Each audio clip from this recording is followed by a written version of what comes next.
everybody and welcome back to my channel. In today's video I'm going to be doing a review and demoing the Mission Gold Pure Pigment set of watercolors.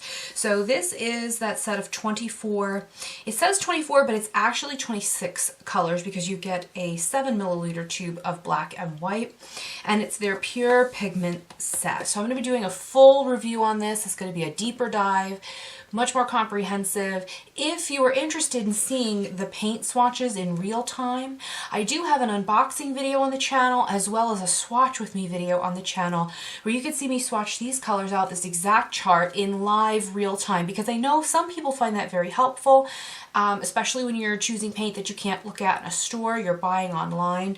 So you'll be able to see me swatch all of these except this bottom row here, all of these in real time, okay? So if you're interested in that, go check that video out. I'll leave it up in the iCards, and then maybe come back and check this video out. Also, if you want, you can give me a thumbs up and subscribe to the channel because it really helps me out, since YouTube really doesn't help out content creators that much. So what can you expect to see in this video? I'm going to be showing you a demonstration of some of the artworks I've created with this. I did complete 2 paintings in my sketchbook with this, and I'll be showing you them both. I'm also going to be showing you some comparisons to other brands. We're going to talk about the consistency, the lightfast information, just some of the working characteristics, what I think the pros and cons are, the quality of these paints, and the packaging, the price. So go ahead and stick around if you're interested in all that information. So like I said, I do have a video where I swatch these out in real time as well as an unboxing kind of first impressions video. And since that time, I have completed 2 artworks with them and I'm ready to do a full and comprehensive review. I have some notes off to the side because I do keep a notebook on my desk where I write down notes about products that I'm using so that I'm ready to do reviews later. And actually I'll be filming my Cinellier watercolor review probably this weekend, which will be up next weekend hopefully. So since the time of doing these swatches, I actually did more paint swatches which I think are more helpful in my personal opinion than these. Because they're so pigmented, this is almost basically the mass tone of every single color. But here I was able to do a layering technique for each of the swatches. So let me move this to the side for a moment. So everything here except this last row, okay, these are convenience grains, and we'll talk a bit more about it in just a moment why I have that. But this is the swatch card that I keep inside my watercolor palette. And I took and I did a light wash initially, then I did a glaze down the side, and then I did a 3rd layer up in the corner of each of these. And that gave me such a better idea of these paints.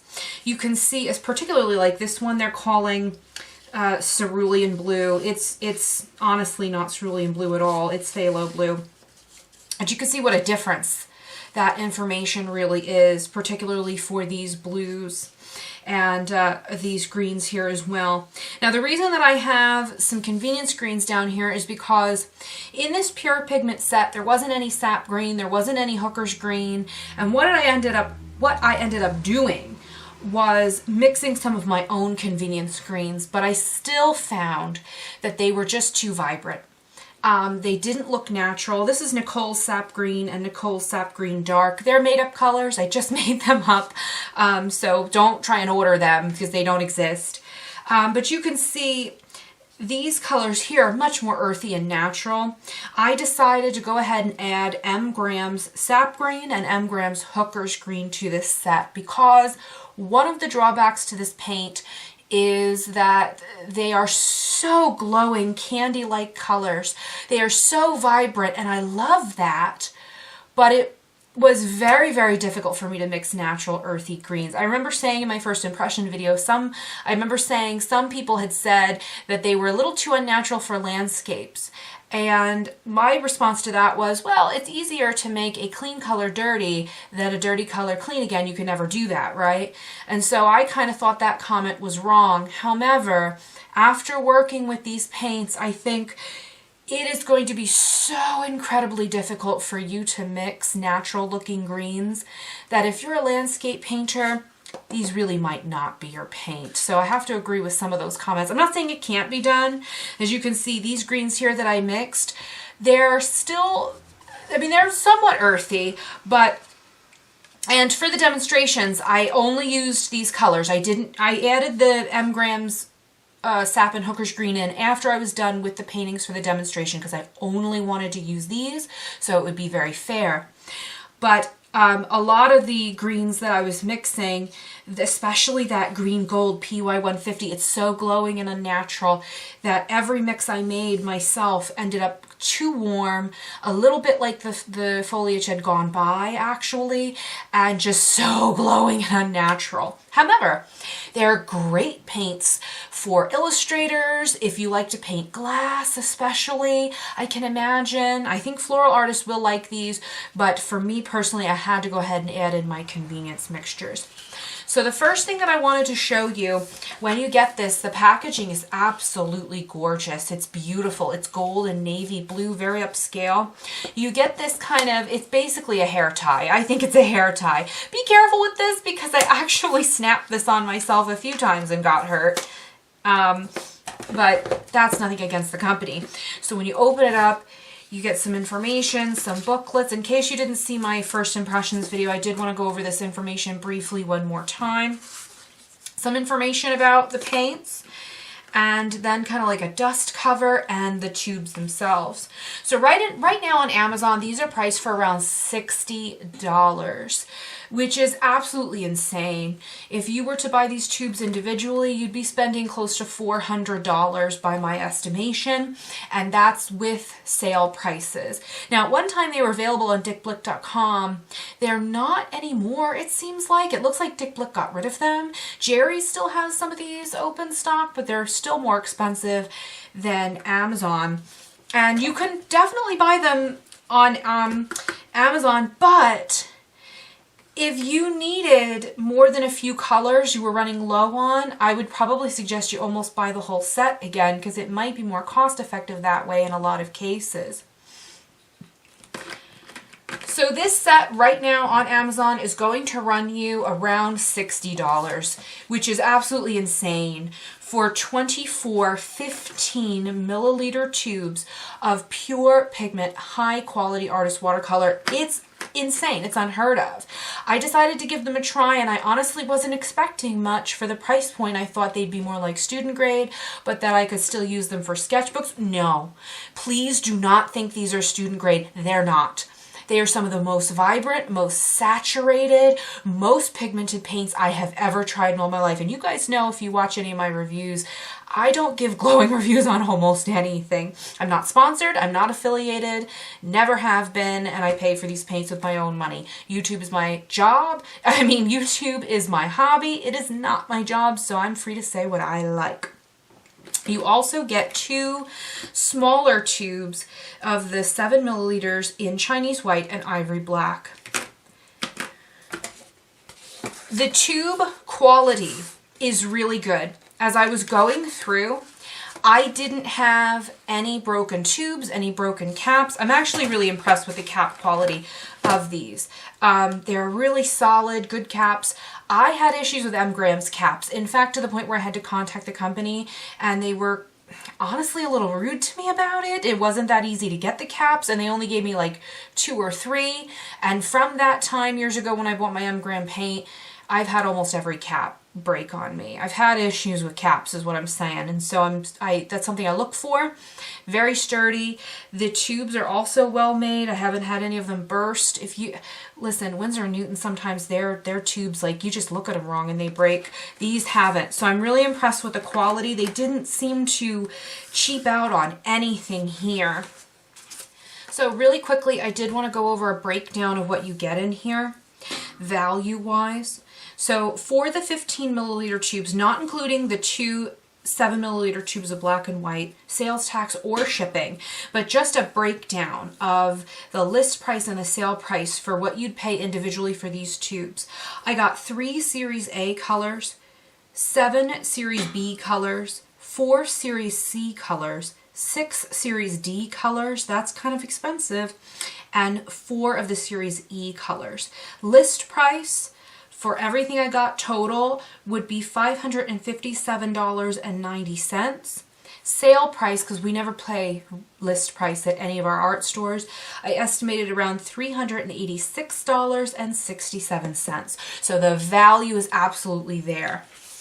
Now, I swatched all of these colors here except for the cobalt colors. But just to let you know, this set does include 3 genuine cobalt colors. Cobalt blue, you get a cobalt teal, and a cobalt dark green. I choose not to use cobalt colors because you may even notice it on my hands right now. I have hand eczema. Cobalt is toxic through skin contact. It can be a little bit, and especially if your skin barrier is broken and compromised like mine is, you're going to absorb more of it. So they do make claims that their paints are completely non-toxic, and due to the fact that there is cobalt in here, I have to say that claim is not entirely accurate. But there aren't any cadmiums, so if you're health conscious, that's really good. But these are all tried and true pigments. You're not getting cheap dyes. You're not getting cheaper kind of, cheaper quality pigments that they'll just throw in there to make the price cheap. No, you're getting genuine quinacridones, many of them. You're getting genuine pyrroles. You're getting phthalos, you're getting, your genuine earth tones. So the value is really here, you guys, and I'm very impressed with it. One thing that I will say is that these are a honey-based paint, and they took quite a while to dry down in my palette. Not as much honey content, I believe, as M. Graham. I think there's less than M. Graham, but definitely there still is some in the formulation. Some did crack, which I wouldn't have any cracking at all with my M. Grahams. So I think they're going to travel a little bit better. But in some areas, if you live in a very humid area, like Singapore, for example, or Florida, I still probably would not take them out and about with you. I don't think they're going to be a travel-friendly paint. But I love honey-based paints. I love the Senneliers, I love the M. Grahams, and I love these because they are so much more luminous. There's a special quality to a honey-based paint. And again, these might be the most pigmented watercolors I have ever tried. A little tiny bit goes such a long way. The downside of that, though, may be that they just might not be as beginner friendly. You might not, beginners I think are going to have a harder time controlling this paint, especially if you like to work in soft pastel florals or very kind of watered down light tones. You're going to have to use a lot more water here, and it might not be your brand. All right, so let's move right along, and I want to show you one of my demonstrations. So here, I didn't film this actually. I actually did this at my mother's house. It was the first thing that I did, but I did film the next demonstration. This was just a little cherry branch that I had done, and I love how glowing those cherries are. If you take a look, they just look so luminous, so luscious, juicy. Really beautiful. This is a completely traditional transparent watercolor, by the way, that you're looking at. So there's no extra mediums added. There's no white gouache, nothing like that. I achieved this with 100% using the Mission Gold watercolors. And here are the colors that I used. I used the Permanent Yellow Light, the Rose Madder, the Permanent Rose, the Quinacridone Violet, Ultramarine Blue, their Burnt Sienna, and then I used one of the convenience mixtures I mixed up myself, which I'm calling Nicole Sap Green, which is a combination of PY150 and PB 15.6, so the phthalo blue and the green gold, which is noticeably not green at all. It's nickel azo yellow, just so we're honest. And another inconsistency there, to be honest, is Viridian. This is a color name thing. They're calling this Viridian PG7. I love genuine Viridian, but this is not that. This is phthalo green. Okay, not a problem, but just wanted to mention it. So one thing that stands out to me with this foliage is that despite my best efforts, it still looks a little bit unnatural to my eye. To my artist's eye, I have to say this is still a bit unnatural. I did my best to neutralize that down. I mixed in some of the burnt sienna. I mixed more of a neutral blue in there. I'd mixed some of that blue. I even added some reds at times, and it still looks a little bit glowing and unnatural, but I did my best with it. The other thing I wanted to mention is that my shadow color here, you might see some texture on camera. There is a very light shadow under that leaf because there's not a lot of visual weight to leaves. What you'll notice here in this sample is you can see the granulation. So that ultramarine blue and the burnt sienna, which is PR102, they both granulate. And I did get some lovely texture. It was unexpected in this instance. I kind of didn't want it, but I grew to love it, and there it is nonetheless. It also gave me a nice texture on the leaves where I wanted it. I was very happy with how this came out. And in that moment, I fell so much in love with these paints. I almost ordered a second set because I was like, ooh, I love them so much. I want to have a second set in case the price goes back up. But I have enough paint, and I feel like that would be me just being a hoarder, and I don't really need to do that. However, I love the way this leaf came out, this painting came out, excuse me, and I just am obsessed with the cherries. If I zoom way down in there, you can just see I was able to get such detail in those cherries, and they're glowing. They are honestly glowing. They're so luminous. I love these paints, and I even like the way the greens came out. But in future, instead of mixing these sap greens that I made myself, I would much rather, especially for convenience, just go ahead and have the sap or the hooker's green, but it still came out really nice. If you're interested in what this mixture is, Nicole's Sap Green Dark, in case you did want that recipe, it is PG36, so the bamboo green, which is phthalo green yellow, PR102, the burnt sienna, and PY150, the green gold. So it is these three shades. However, again, you're going to go through your burnt sienna so much quicker that way. And so when it comes time to repurchase, I'd recommend that you probably just pick up a tube of burnt sienna at your local art store. This is a painting that I did around Valentine's Day, and it is also very red and kind of green heavy. I did with these roses. This was done entirely with the M. Graham watercolors. And I think you can tell the difference in the green area. This green looks much earthier, more natural than these greens, which are a little bit more glowing. But either way, I think the reds are very comparable, certainly. I might even give the advantage to the Mission Gold here. They really are quite lovely. So let me just show you. Oh, and that's the Sennelier watercolors, a painting I did with those. All right, so moving on to my next demonstration. This I did, once again, completely transparent watercolor, only using the Mission Gold watercolors. And in this painting, I decided to pull in some of that ivory black. Now, some of you might be shocked by that because I never use black paint. I actually got a question really recently on my channel. Somebody in the comments had asked what's wrong with using black paint, because I usually discourage against it. And the answer is nothing. There's really nothing wrong with using black paint.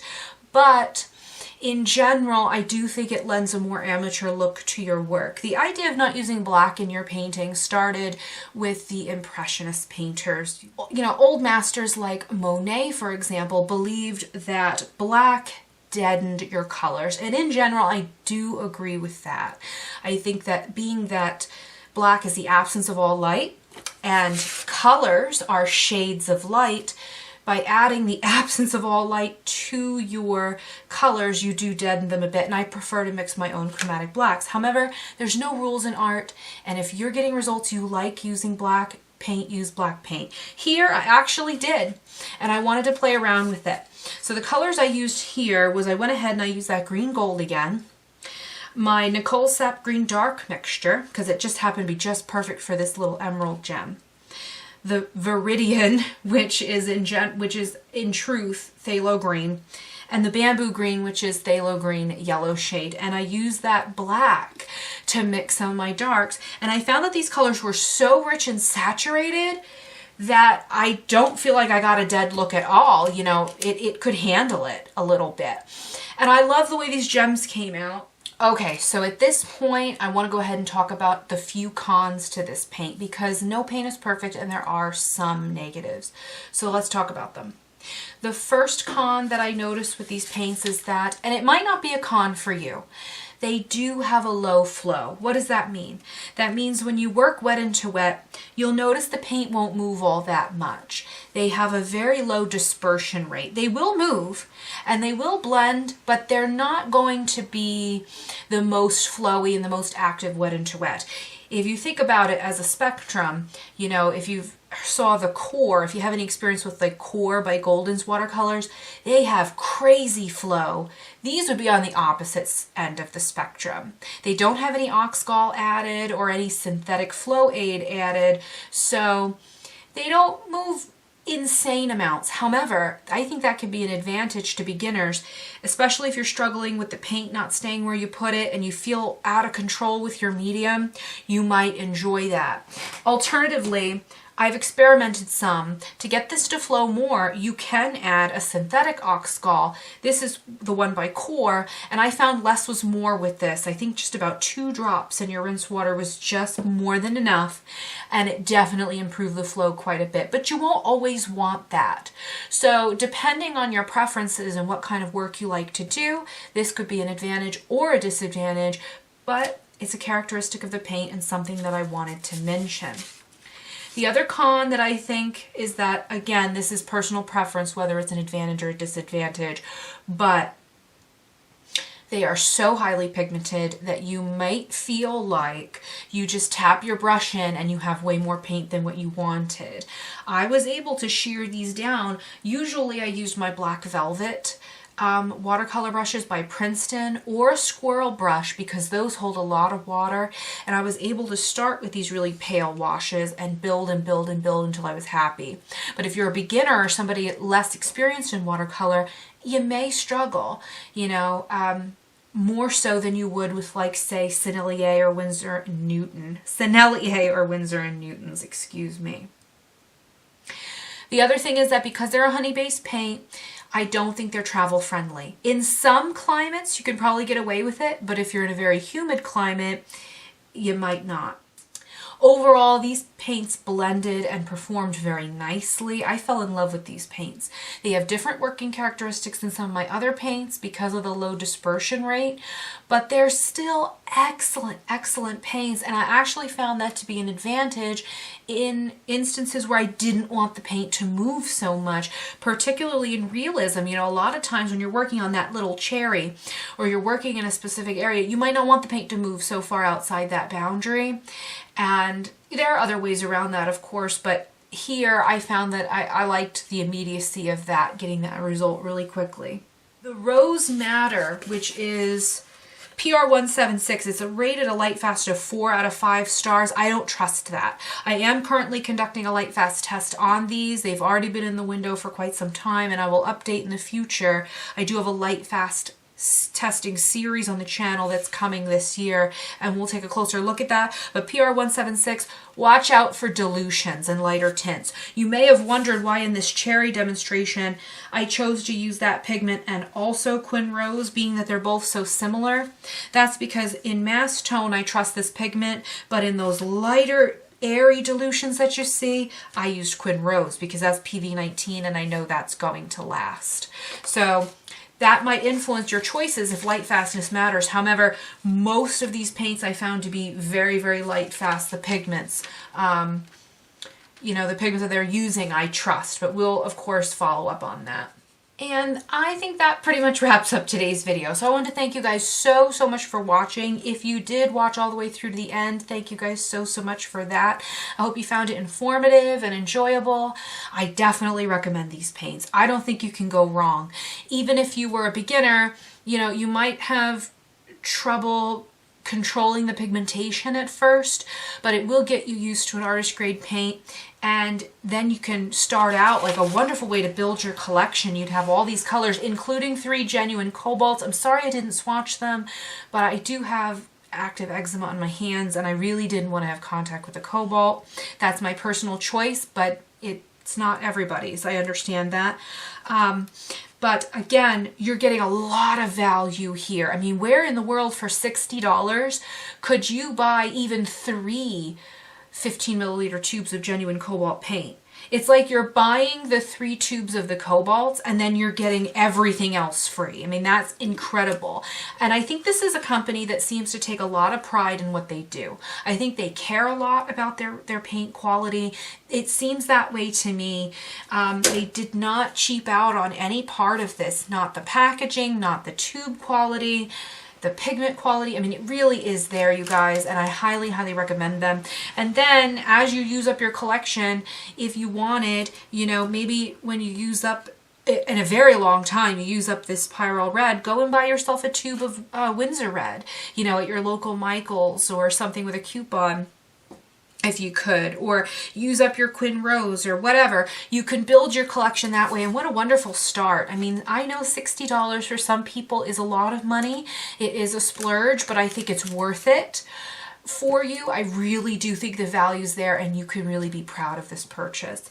So I wanted to thank you guys so much for watching. If you enjoyed today's video, don't forget to give me a thumbs up and subscribe for more videos. And as always, have a great day, have a blessed day, and I will see you guys in the next one. Bye.